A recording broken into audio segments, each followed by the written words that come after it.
Voilà, on a commencé à parler d'un thème vendredi soir. On a poursuivi samedi, et puis aujourd'hui, on continue sur le thème du rayonnement. Voilà, on vit dans une période agréable, hein, tout ce rayonnement, ce soleil, après un hiver si long, si froid, si humide.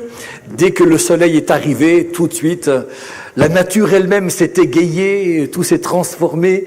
Les bourgeons ont explosé. On a vu la nature changer d'un jour à l'autre, à vue d'œil quasiment. Hein.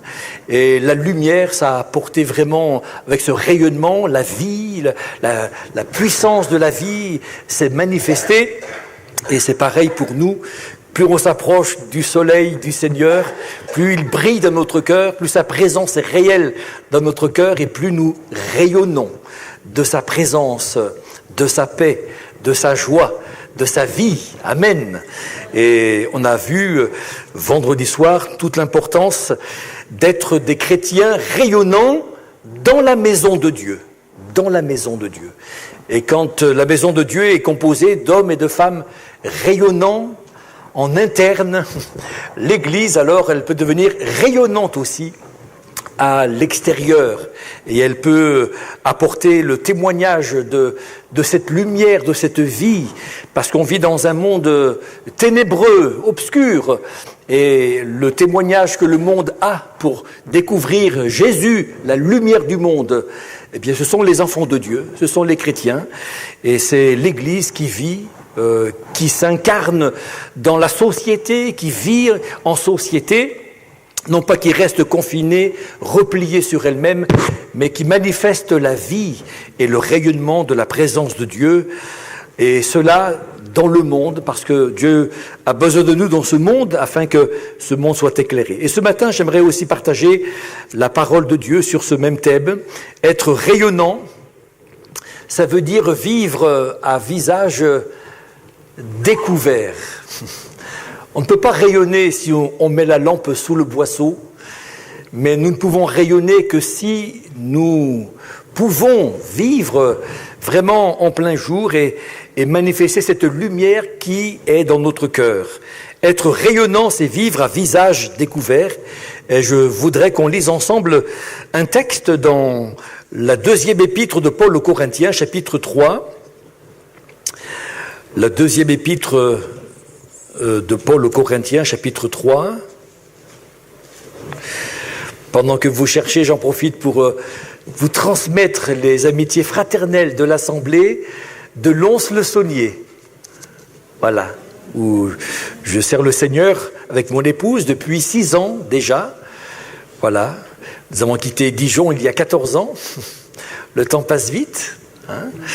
On a juste un peu blanchi, un peu plus, quoi. C'est tout. Sinon, on est heureux d'être au service de Dieu. Et je voudrais donc vous transmettre les amitiés fraternelles de vos frères et sœurs jurassiens. Hein. Et si vous êtes d'accord, j'emporterai vos salutations aussi, hein, à l'église de Lons. Je leur transmettrai ça dimanche prochain. Vous êtes d'accord ? Oui. Ok, très bien. Alors, vous avez eu le temps de trouver 2 Corinthiens 3, verset 1er. Commençons-nous de nouveau à nous recommander nous-mêmes, ou avons-nous besoin, comme quelques-uns, de lettres de recommandation auprès de vous ou de votre part ? C'est à vous, c'est vous qui êtes notre lettre, écrite dans nos cœurs, connue et lue de tous les hommes. Vous êtes manifestement une lettre de Christ, écrite par notre ministère, non avec de l'encre, mais avec l'Esprit du Dieu vivant, non sur des tables de pierre, mais sur des tables de chair, sur les cœurs. Cette assurance-là, nous l'avons par Christ, auprès de Dieu. Ce n'est pas à dire que nous soyons par nous-mêmes capables de concevoir quelque chose comme venant de nous-mêmes. Notre capacité, au contraire, vient de Dieu. Il nous a aussi rendus capables d'être ministres d'une nouvelle alliance, non de la lettre, mais de l'esprit. Car la lettre tue, mais l'esprit vivifie. Or, si le ministère de la mort gravé avec des lettres sur des pierres a été glorieux, au point que les fils d'Israël ne pouvaient fixer les regards sur le visage de Moïse à cause de la gloire de son visage, bien que cette gloire fût passagère, combien le ministère de l'Esprit ne sera-t-il pas plus glorieux? Si le ministère de la condamnation était glorieux, le ministère de la justice est de beaucoup supérieur en gloire. Et sous ce rapport, ce qui a été glorieux ne l'a point été à cause de cette gloire qui lui est supérieure. En effet, si ce qui était passager a été glorieux, ce qui est permanent est bien plus glorieux.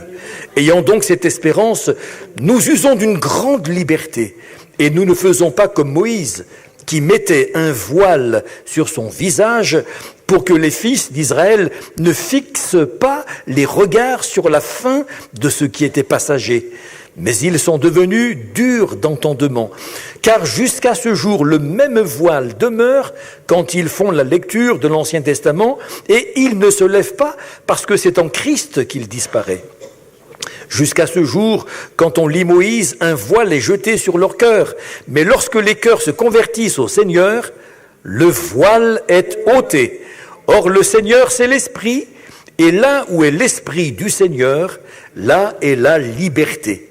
Nous tous qui, le visage découvert, contemplons comme dans un miroir la gloire du Seigneur, nous sommes transformés en la même image, de gloire en gloire, comme par le Seigneur, l'Esprit. Amen. Nous tous qui, le visage découvert. La toile de fond de ce verset se trouve dans l'Ancien Testament, dans le livre de l'Exode au chapitre 34, du verset 29 au verset 35, où on voit Moïse montant sur la montagne de Dieu pour aller à la rencontre de Dieu. Dieu va lui parler, il va recevoir les tables de la loi. De son propre doigt, Dieu va écrire la loi, va la graver sur des pierres, et Moïse va redescendre à porter, après des jours passés dans la présence de Dieu, alors qu'il entend Dieu lui parler, il rentre au camp, il descend au camp, et lorsqu'il s'approche, alors tout de suite c'est l'immense surprise. Tout le monde se met à avoir peur, recule, parce que le visage de Moïse est brillant de lumière, il est radieux, il brille de la présence de Dieu. Et il appelle Aaron, il appelle les sacrificateurs, et puis les principaux du peuple, nous dit l'Écriture. Et il leur parle, et puis il appelle le peuple, et les gens ont peur. Et Moïse leur transmet ce qu'il reçoit de la part du Seigneur. Et il ne savait pas que son visage brillait, nous dit l'Écriture. Il ne le savait pas. Et alors les gens avaient peur d'approcher. Et Moïse va réaliser ce qui se passe. Et il va donc, une fois qu'il a fini de parler, il va mettre un voile sur son visage pour que le peuple ne voit pas la fin de quelque chose de glorieux. Et puis c'est ainsi qu'il pratiquait, nous dit la parole de Dieu. Et le texte dit, dans le verset 23 de ce chapitre 34 d'Exode, « Lorsque Moïse eut achevé de leur parler, il mit un voile sur son visage. » Et l'apôtre Paul, qui nous envoie ce courrier aux Corinthiens, explique la raison de ce geste.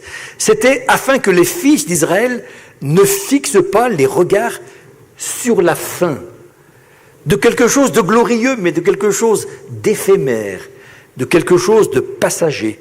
L'éclat du visage de Moïse était lumineux, mais il était éphémère, cet éclat. Et cet éclat ne durait pas, il s'estompait. Et je me suis dit, mais est-ce normal que cette gloire s'estompe de la sorte ? Bien oui, c'est ce qu'explique l'apôtre Paul ici, dans l'Épître aux Corinthiens, c'est parce que le ministère de la loi, justement, et ici appelé ministère de la condamnation, n'était que passager.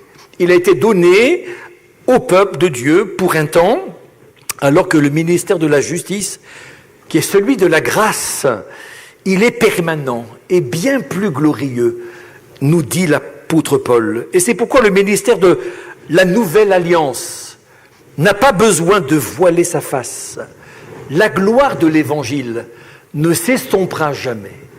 Et ne vont pas à nous voiler. Il y a nous voiler la face, il y a cacher ce qui est beau et ce qui est glorieux et qui vient du Seigneur. La grâce est supérieure à la loi. Il y a quelques années en arrière, dans une église où je servais le Seigneur, un couple qui depuis des années suivait le Seigneur, marchait avec le Seigneur. Dieu les avait bénis, sauvés, guéris même, et d'une façon forte, glorieuse. Et ces gens, je ne sais pas ce qu'il leur a appris, mais je sais pas, il y a des gens qui passent plus de temps devant Internet que devant leur Bible. Alors, moi, j'ai rien contre Internet, mais c'est un bon outil d'information. Mais il y a de tout. Et ces gens qui s'étaient un petit peu, tout doucement, en tout cas insidieusement éloignés du Seigneur, ils ont plus d'intérêt à faire des recherches sur Internet que d'aller vers la parole de Dieu. Et ils ont trouvé un site qui leur disait que c'est tellement important de revenir à la source, au judaïsme. Et moi je dis, béni soit Dieu pour Israël, c'est le peuple élu de Dieu. Et Dieu a un plan béni pour ce peuple. Et c'est grâce, nous dit l'Écriture, finalement à ce peuple qu'on a découvert aussi, qu'on a eu la révélation de l'amour de Dieu et de la vérité qui libère en Jésus-Christ. Amen. Et voilà, mais de là à aller laisser la grâce pour aller vers la loi. Et quand j'ai appris ça, je suis allé les voir, je dis, mais écoutez, mais qu'est-ce qui vous arrive? Et déjà à l'époque, d'ailleurs, quand Paul parle aux Galates, il dit, mais qu'est-ce qui vous prend? Vous couriez si bien, qui vous a arrêté? Et des gens, vous leur disiez, mais il faut revenir au judaïsme et revenir à la loi. Et c'est une erreur. Paul, il écrit clairement, il dit, mais si on retourne à la loi, on est déchu de la grâce. C'est quelque chose de fort qu'il dit quand même. Et il ne le comprenait pas. Et la Bible, elle nous dit clairement que la grâce est supérieure à la loi. L'impact de la loi, du ministère de la condamnation, a ses limites. Et Paul utilise un vocabulaire qui décrit les limites de ce ministère. Il dit la lettre, elle tue. Il dit le ministère de la mort, lorsqu'il parle de cette loi. La loi n'a pas été donnée à l'homme pour sauver l'homme, mais pour le condamner. Pour le condamner. Et les gens ne réalisent pas.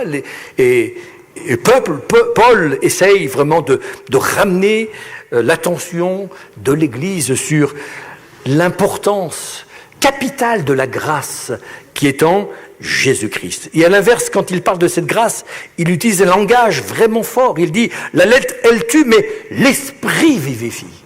Gloire à Dieu. Il dit, le ministère de la condamnation a été glorieux, mais le ministère de la justice est de beaucoup supérieur en gloire. Et si nous voulons, frères et sœurs, que ceux que nous côtoyons jour après jour voient la gloire du Seigneur reflétée sur nous, nous devons apprendre à vivre à visage découvert. À visage découvert. Alors, qu'est-ce que ça veut dire vivre à visage découvert? Il y a des religions qui, lorsque vous allez vers elles, vous demandent de vous voiler. Vous voyez ce que je veux dire? Mais ça, c'est pas l'Évangile.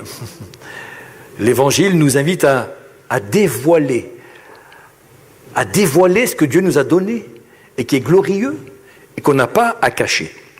Alors, qu'est-ce qu'il faut? Qu'est-ce que ça veut dire vivre à visage découvert? D'abord, ça veut dire ne pas faire comme Moïse. Ne pas faire comme Moïse qui voilait sa face, qui couvrait sa face.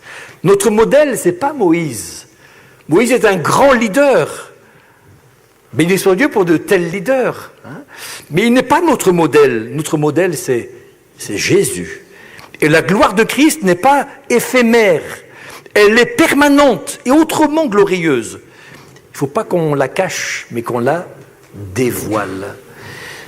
Et puis, il faut qu'on soit un témoignage vivant, visible et lisible par tous. Et c'est ce que Paul veut nous faire comprendre lorsqu'il utilise cette image de la lettre.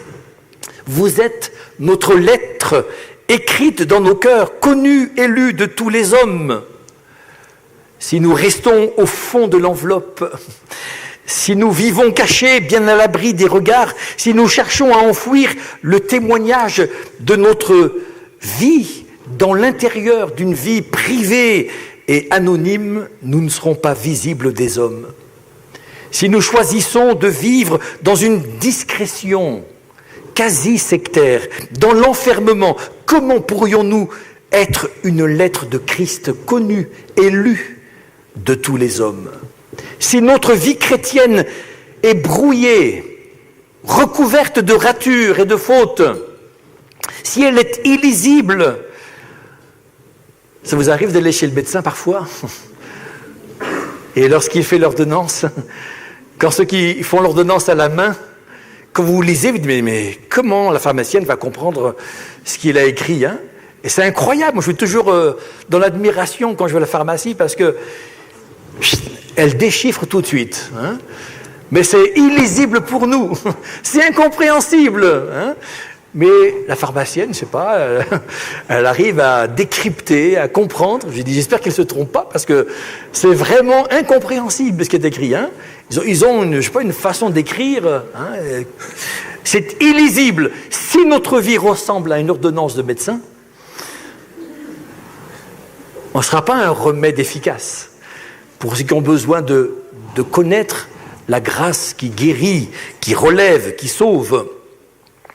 Et si notre vie est illisible, elle ne saura pas convaincre ceux qui sont là autour de nous. Ce ne sont pas des disciples en secret, mais déclarons franchement notre appartenance à Christ. Et puis, pour vivre à visage découvert, il faut qu'on apprenne à être le reflet du Seigneur. Le reflet du Seigneur. De Jésus, la Bible dit dans Hébreux, chapitre 1, verset 3, qu'il était le reflet de la gloire de Dieu, l'empreinte de sa personne. Et ici, la notion de reflet que Paul utilise aussi, ou de miroir, c'est utilisé comme une métaphore pour désigner la manière dont Christ a paru au milieu des hommes. Il n'est pas venu pour afficher sa propre nature, mais pour reproduire la nature de son Père. Il dira, je ne fais rien de moi-même, mais ce que je dis, quand je parle, c'est selon ce que le Père m'a enseigné. Il dit, tout ce que je fais, tout ce que je dis, je le dis parce que je l'entends de mon Père. Et Jésus, il reproduisait quelque chose. Jésus n'est pas venu faire valoir ses qualités humaines en particulier. On oublie souvent, quand on parle de Jésus, que le Seigneur, il s'est dépouillé de sa gloire céleste. Quand il est venu parmi les hommes, c'était pas, il venait pas comme un Dieu puissant. Il était Dieu. Il n'a pas regardé d'être l'égal de Dieu, dit l'Écriture, mais il s'est fait homme. Il a pris la forme d'un serviteur. Il s'est rendu semblable à nous. Il s'est dépouillé de sa gloire céleste pour revêtir une forme humaine. Il est venu sans cette gloire céleste. C'est parce qu'il avait besoin d'être rempli du Saint-Esprit. Et son ministère, il l'a accompli avec l'assistance et la puissance du Saint-Esprit. Et tout ce qu'il dira, tout ce qu'il fera, il le disait, je le fais, je le dis parce que mon Père me l'a dit, parce que mon Père me l'a montré. Jésus n'est pas venu faire valoir ses qualités humaines en particulier, mais il est venu comme une représentation du Dieu créateur, tout-puissant. Et un chrétien, dans le fond, ce n'est, on va dire comme ça, que la représentation de Jésus-Christ, son image. Et on est loin de ressembler à Jésus. D'ailleurs, comment pourrions-nous savoir qu'on ressemble vraiment à Jésus? Quand j'étais jeune chrétien, dans l'assemblée où j'étais, il y a un jeune, c'était l'époque des beatniks, quelques-uns ont connu cette époque, l'époque des beatniks, des hippies, hein, et avec les cheveux longs et tout le reste. Et je me souviens, quelques-uns s'étaient convertis, et il y en avait un qui, devenu chrétien, il avait essayé de ressembler à une image qu'il avait de Jésus. C'est une image religieuse, pieuse, vous voyez, voilà. Alors, avec des cheveux longs, l'arrêt au milieu, etc. Enfin, une petite barbe et tout. Et il voulait, il dit, voilà, je veux ressembler à Jésus. Hein. Alors, c'est pas de cette image-là. dont il s'agit vraiment. On a compris ce que veut dire la parole de Dieu. Voilà. Devenir le reflet du Seigneur, c'est pas chercher à ressembler physiquement à Jésus. Ça veut dire bien sûr autre chose. Vous savez, pour ceux qui aiment la photographie, s'il y a des amateurs photographes ici, vous savez qu'on recherche, quand on fait des belles photos, à photographier des reflets. Quand on va en montagne, par exemple, que le ciel est bleu, le soleil brille, on voit une belle montagne avec de la neige dessus, juste au pied de cette montagne, il y a un lac. C'est une photo à jamais rater, ça. On prend le reflet, et cette montagne enneigée, elle reflète sur le miroir du lac. C'est presque comme la montagne. Ça ressemble à cette montagne. C'est pas la montagne, mais ça y ressemble vraiment. C'est le reflet seulement. Et le reflet, c'est l'image virtuelle inversée. C'est ce que disent les photographes. Et finalement, c'est une image imparfaite, bien sûr. Et nous, on ne sera jamais une image parfaite de la gloire du Seigneur. On n'est pas toujours à l'endroit. Et parfois, Dieu doit nous remettre à l'endroit. Parce qu'on n'est qu'un reflet. C'est l'image virtuelle inversée. On a besoin que Dieu nous remette souvent à l'endroit. Parce qu'on n'est qu'un reflet. Mais Dieu veut nous aider à devenir ce reflet du Seigneur. Et il nous faut briller de cette présence de Dieu. Amen. Comment, de quel rayonnement devons-nous rayonner en tant que personne connaissant Jésus-Christ? Eh bien d'abord, rayonner en faisant ce qui est bien. Rayonner en faisant ce qui est bien. Que votre lumière luise ainsi devant les hommes, dit le Seigneur, afin qu'ils voient vos bonnes œuvres. Un chrétien rayonnant devient visible par sa quête inépuisable de venir en aide aux autres. Les chrétiens qui vivent loin de toute préoccupation par rapport à leurs semblables, par rapport à leurs prochains, par rapport à leurs frères et sœurs qui sont près d'eux, eh bien, ne rayonnent pas de cette présence du Seigneur. Parce que celui qui rayonne de la présence de Dieu, il aime faire ce qui est bien. Il aime manifester l'amour autour de lui. Il peut aider pendant des années, sans se lasser, sans se plaindre. Un chrétien rayonnant rend service et il est heureux de l'aide qu'il apporte. Parfois, on entend des frères et sœurs dire « mais moi, je ne veux plus rendre service parce que, franchement, ça ne paye pas. » Mais ce n'est pas pour être payé qu'on rend service. Et on a toujours la pensée qu'il faut faire quelque chose avec en retour une récompense. On n'est pas dans l'esprit du mérite, on est dans l'esprit de la grâce. Et le Seigneur n'est pas venu nous faire du bien pour recevoir en retour quelque chose. L'Écriture nous dit dans Hébreux 6, verset 10, que Dieu n'est pas injuste pour oublier notre travail et l'amour que nous avons montré pour son nom, ayant rendu et rendant encore des services aux saints. Et c'est important de manifester l'amour du Seigneur. Et vivre à visage découvert, c'est aussi cela. C'est pouvoir rayonner en faisant du bien autour de nous. Il y a tant de gens qu'on pourrait aider. Voyez, on pense qu'il n'y a que du bonheur à recevoir, mais il y a plus de joie à donner qu'à recevoir.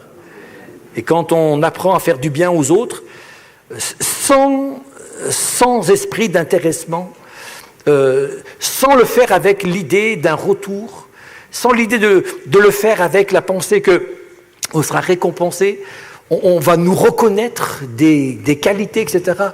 Mais si nous faisons cela de tout notre cœur, eh bien, on manifestera vraiment l'amour du Seigneur.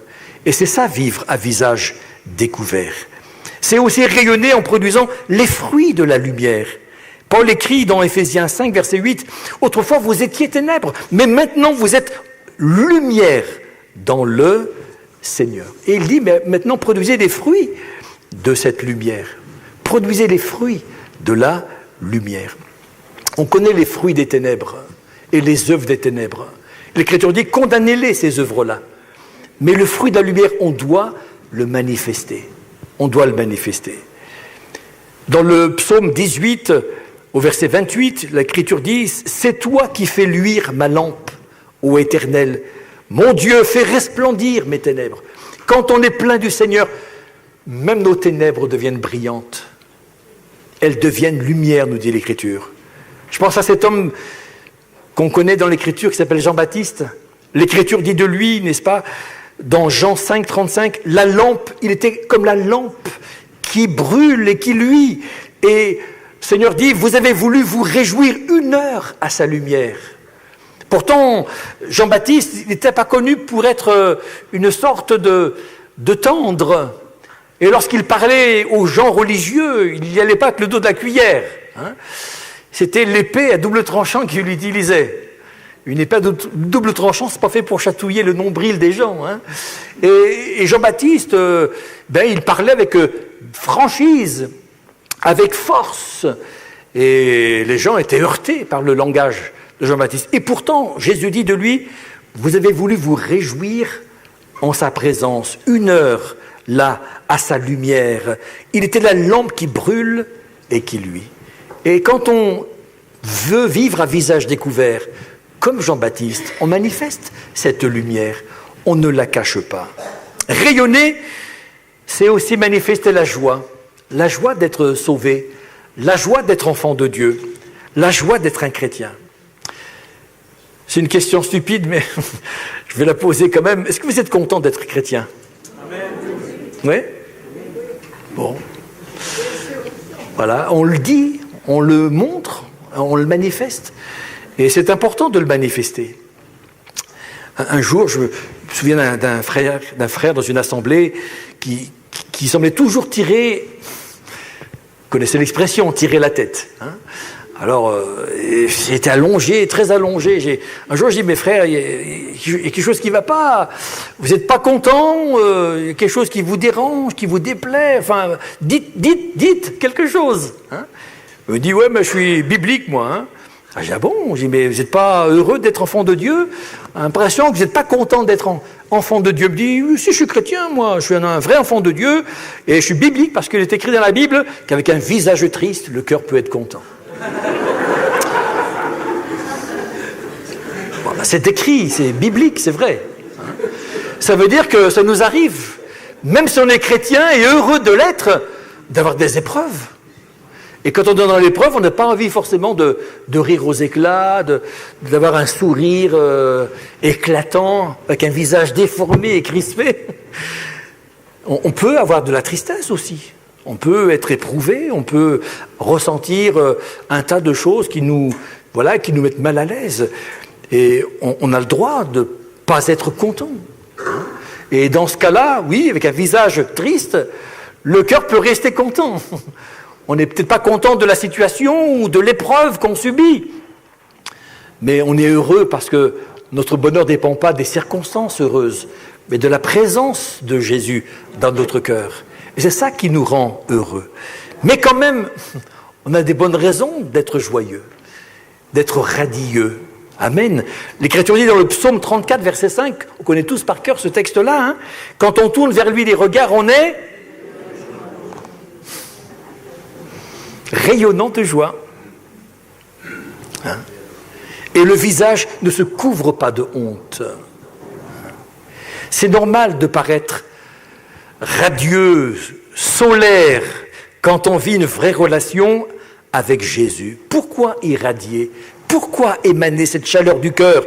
Pourquoi manifester ce sourire intérieur? Nous sommes appelés à être des personnes solaires et pas lunaires. La lune n'a pas de rayonnement de l'intérieur, mais elle se sert de la lumière du soleil pour en refléter une partie seulement. Elle n'a pas de source lumineuse propre intérieure. Une partie d'elle est toujours dans l'obscurité, et dès que cette source de lumière s'éloigne, elle retrouve sa froideur et son obscurité. Et l'être lunaire a l'illusion d'être lumineux, mais il n'est qu'un pâle reflet de la lumière. Je me souviens quand j'ai vécu quelques mois en Afrique, il y a des années en arrière, pour remplacer un missionnaire qui était rentré au pays à cause de la maladie.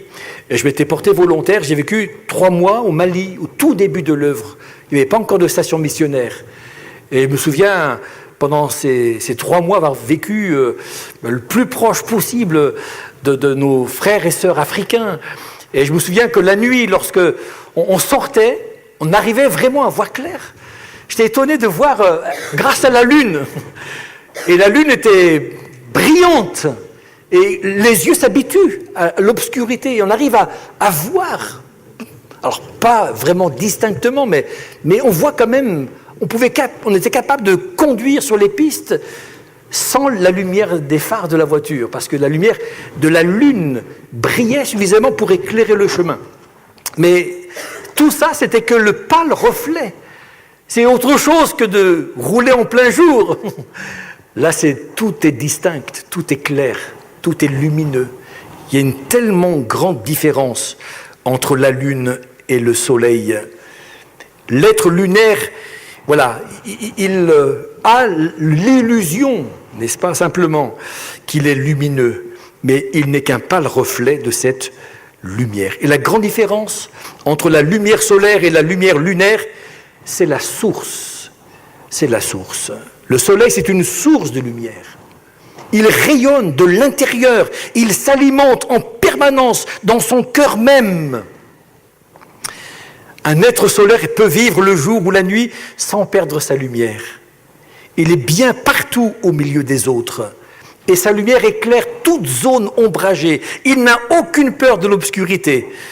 Et un chrétien solaire, qui a en lui cette lumière, cette source de lumière, qui est Jésus, il va être radieux et il va briller.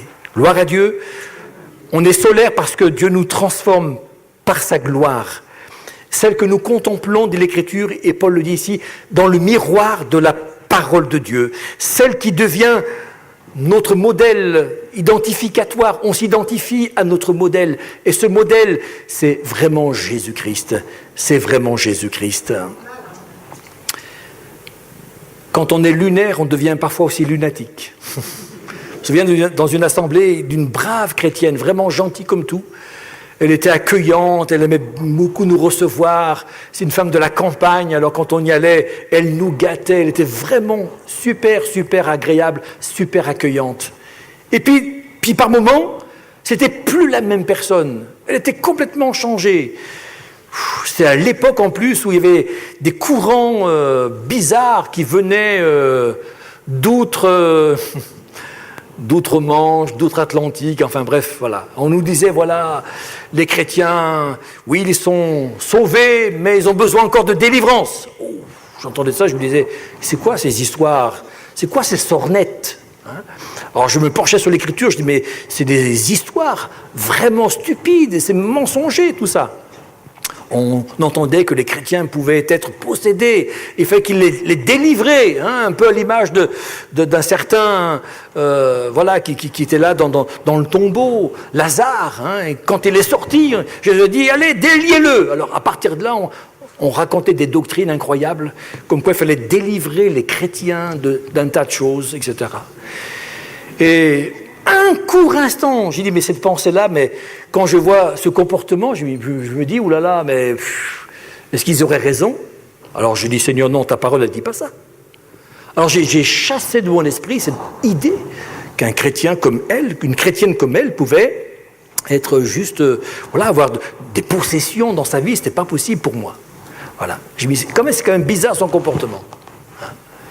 Et puis j'ai observé que son comportement changeait avec le changement de lune. Vous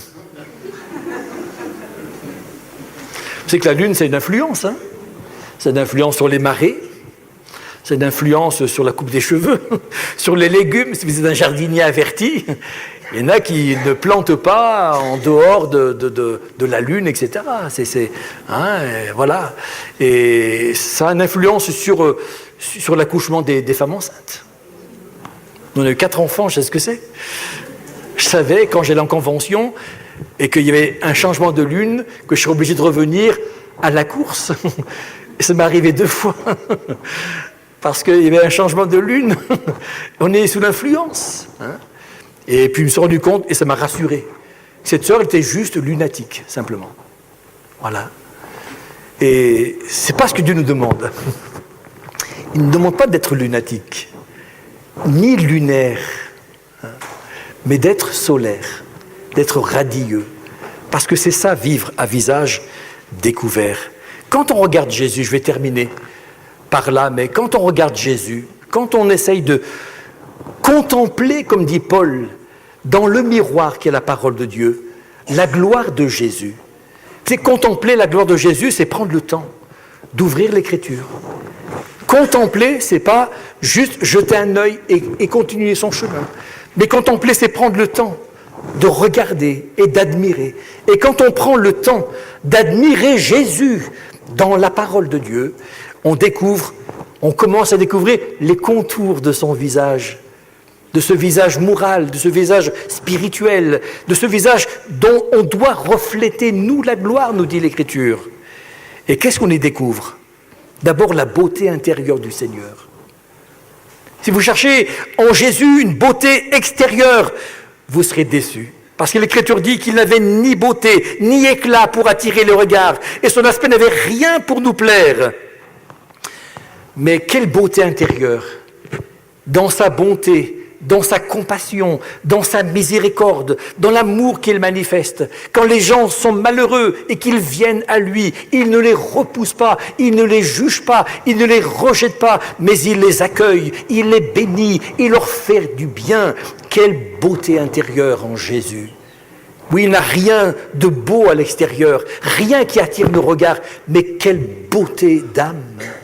Et c'est ça aussi qu'on doit manifester. Quand on regarde à Jésus et qu'on le contemple dans ce miroir, on y découvre aussi l'authenticité, la sincérité.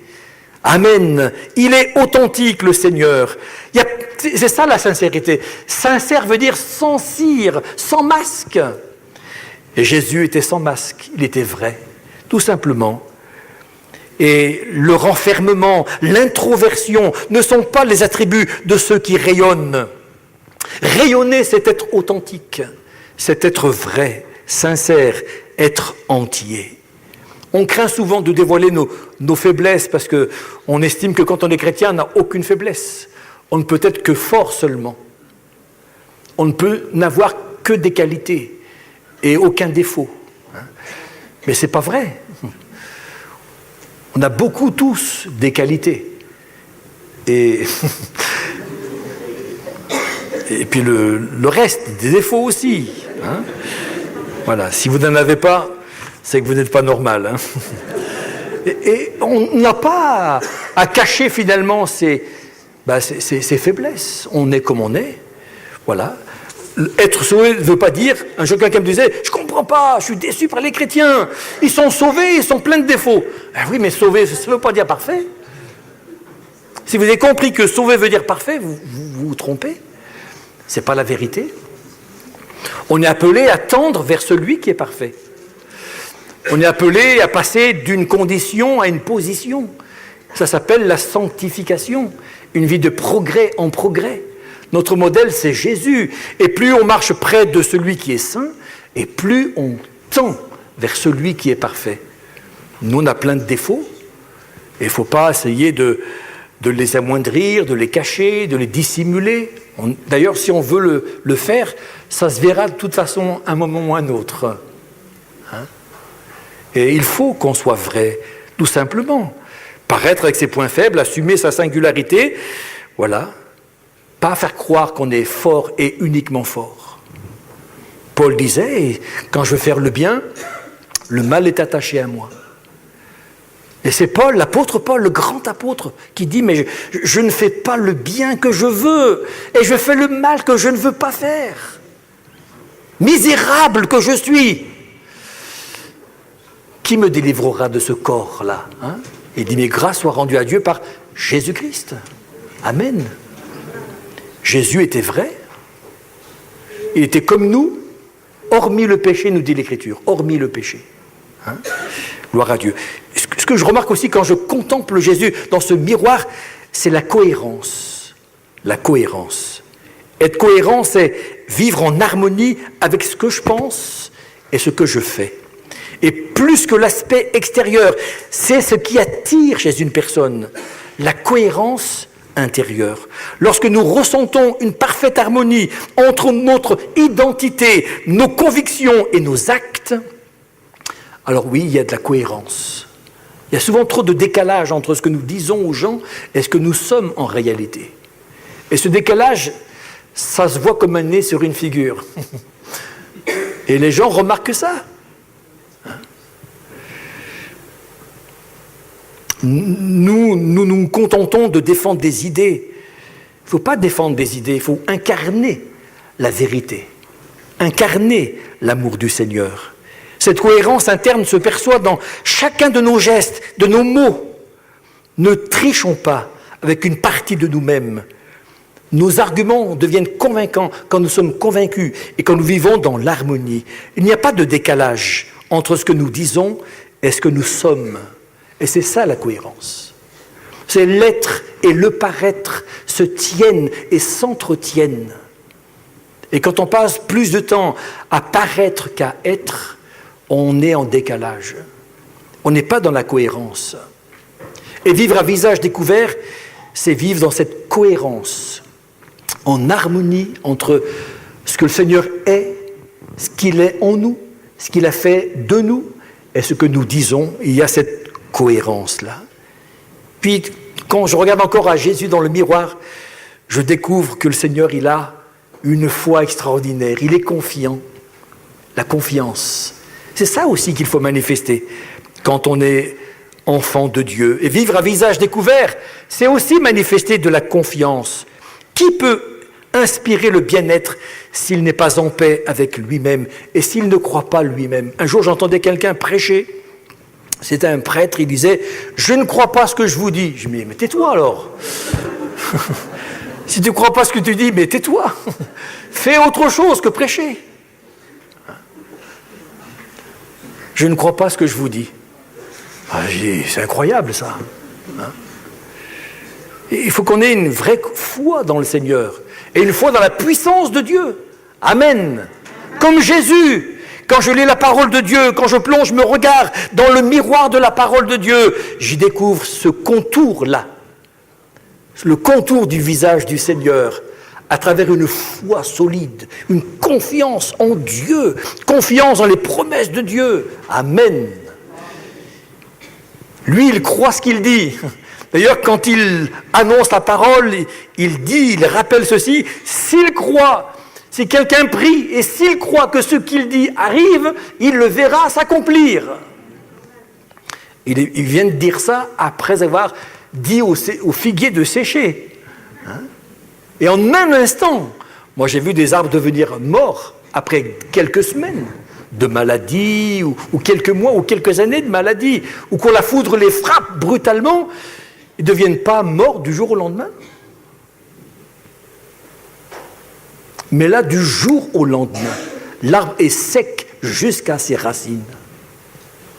Jésus l'a dit, Jésus l'a cru, Jésus l'a fait. Il a une confiance extraordinaire.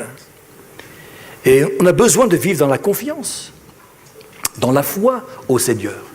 Et vivre à visage découvert, c'est manifester la foi en Dieu, la confiance en Jésus-Christ. Amen. Qu'on manifeste la foi dans un Dieu puissant. Un jour, j'entendais quelqu'un prêcher aussi, et il a prêché tout un message sur la faiblesse de Dieu. J'ai dit, mais qu'est-ce que j'entends là? J'ai dit, mais comment voulez-vous que le peuple se mette à croire dans la puissance de Dieu quand on lui prêche pendant toute une prédication sur la faiblesse de Dieu? J'ai dit, mais dans quelle Bible il va lire ça, lui? C'est pas possible. Dieu est puissant. Et Jésus a prêché, il a parlé d'un Dieu puissant et fort. Amen. Jésus a chassé les démons, il a guéri les malades, il a ordonné aux morts de ressusciter des morts. Gloire à Dieu. Il parlera à la tempête et le vent cessera. La mer qui était agitée s'est calmée. Gloire à Dieu. À la parole du Seigneur, toutes sortes de miracles se sont accomplis. Quelle foi, quelle confiance. On vit dans un monde troublé, perturbé, dans un monde qui est ébranlé sur toutes ses bases, toutes les valeurs sont chamboulées. Et le monde a besoin de voir des gens en face, des chrétiens qui vivent à visage découvert et qui disent « c'est ça la foi, c'est ça la confiance en Dieu ». Et enfin, je termine par ce dernier contour. Il y a d'autres contours qu'on peut découvrir dans la parole de Dieu quand on plonge nos regards dans le miroir de la parole. Parmi ces contours, il y a l'ouverture à l'autre. Vous me connaissez, hein, depuis longtemps. Être ouvert à l'autre. C'est pas facile toujours. On est tellement méfiant par rapport aux autres. Et pour estimer notre charisme, nous pouvons nous fier au plaisir que les autres ont à se trouver en notre compagnie. Et quand des gens aiment venir nous rencontrer pour nous écouter, pour parler, c'est qu'il y a quelque chose que nous dégageons. C'est quand on est fermé aux autres, les gens le ressentent tout de suite. Quand on se met à les juger immédiatement dès qu'ils arrivent, les gens le ressentent immédiatement. Et la conversation, elle est tronquée depuis le départ. Et c'est pas possible. Hein.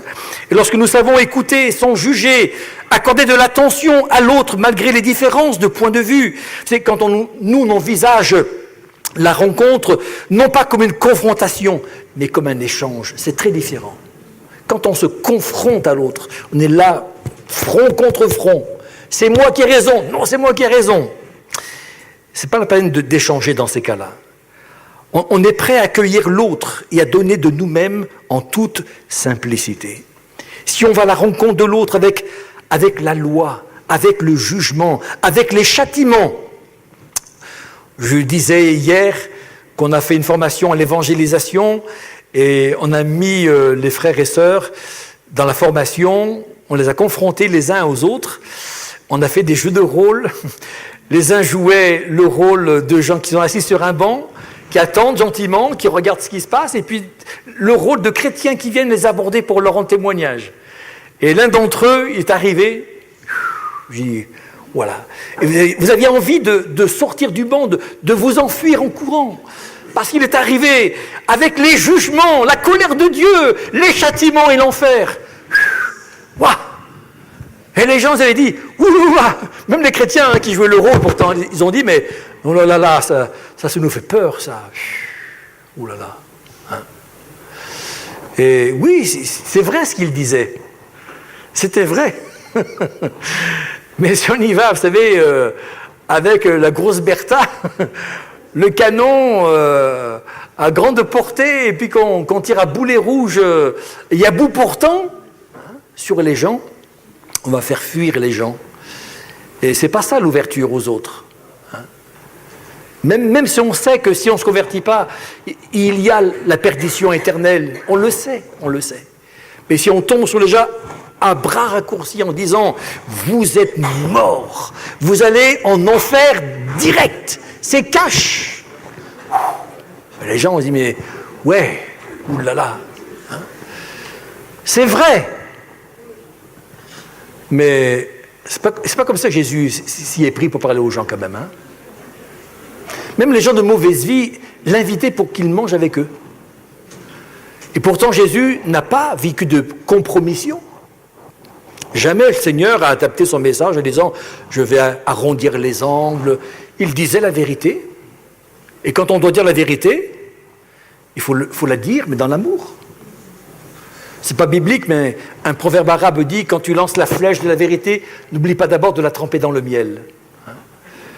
Et en tout cas, voilà, il ne faut pas qu'on tombe sur les gens, qu'on soit ouvert aux autres, c'est quelque chose d'important. Et je voudrais, en conclusion, dire, vous voyez, que pour vivre à visage découvert, il faut finalement laisser le Seigneur s'imprégner en nous, nous imprégner de sa présence.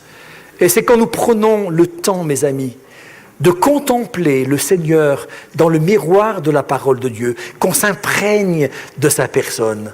Amen. Et qu'on lui ressemble de plus en plus.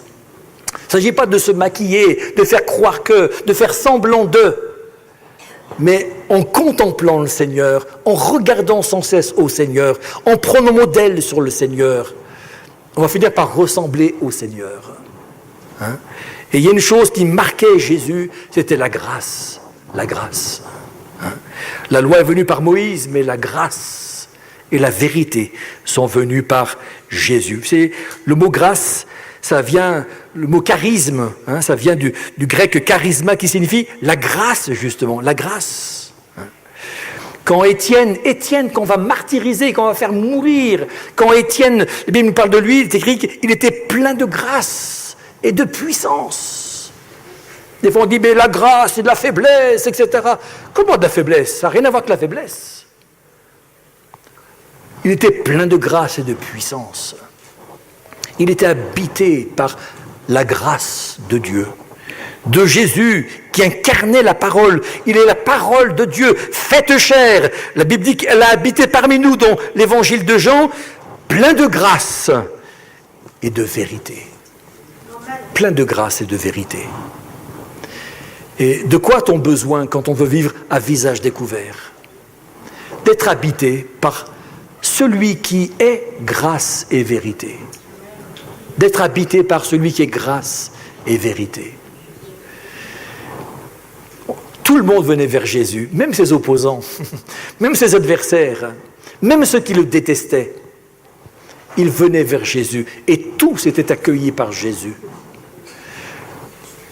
Si nous voulons vivre vraiment en tant qu'enfants de Dieu et être rayonnants, il faut qu'on apprenne à vivre à visage découvert et qu'on apprenne à laisser transparaître dans nos vies cette grâce et cette vérité qui sont en Jésus-Christ. Que Dieu nous y aide. Amen. Ce n'est pas par la force de notre seule volonté. Nos ressources n'y suffiront pas.